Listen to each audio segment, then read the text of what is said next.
Well, here we are once again, Brother Muhammad. Yes, sir. You had some very, the word was used tonight, resonating words. You had some a little bit earlier. Yes, sir. And it kind of ties in with a thought that I had in terms of the value system. So as opposed to popular culture values, we need to have spiritual values. And it makes it a lot easier to be able to manage these types of situations because we're looking at them from a different perspective. So everybody's looking at them from the world's perspective, but they're really not worldly problems. That's right. That's So right. anyway, That's talk right. a little bit about what you mentioned a little bit earlier. Right. Well. What I was saying is our Creator. Seeing we have been dislodged.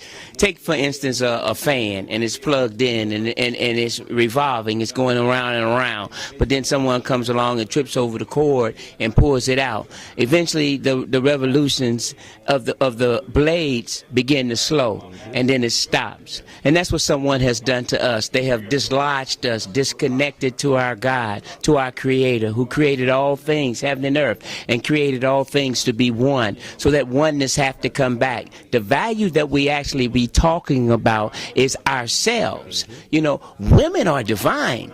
The nature, the workshop, the womb, everything in it is God's signature. But we have lost the proper and applicable place and understanding of why that is. We could bring forth Jesus just like Mary brought forth Jesus, or we could bring forth Satan, as Satan is brought forth. So these are the things that we have to reconstitute. We got to be re-educated and retrained on. Everything that comes from man's mind isn't just man's mind or man's thinking, tables and chairs, but we all are from our Creator's thought, our Creator's thinking. And then we got to get into the roadmap. We got to get into the scriptures. We got to get into the Quran. And then we have to actually be what he says. In the beginning was the Word, and the Word was with God, and the Word was God, and the Word become flesh and dwelt among man. Well, it's talking about us having him, his constitution, his will, the desire for his will in us being manifested and carried out. We have to feed them. And the only way we can feed them if we take what he give us as food, and they'll never go hungry, they'll never go thirsty, they never want for love, because they don't really want to know how much you know until they really know how much you care.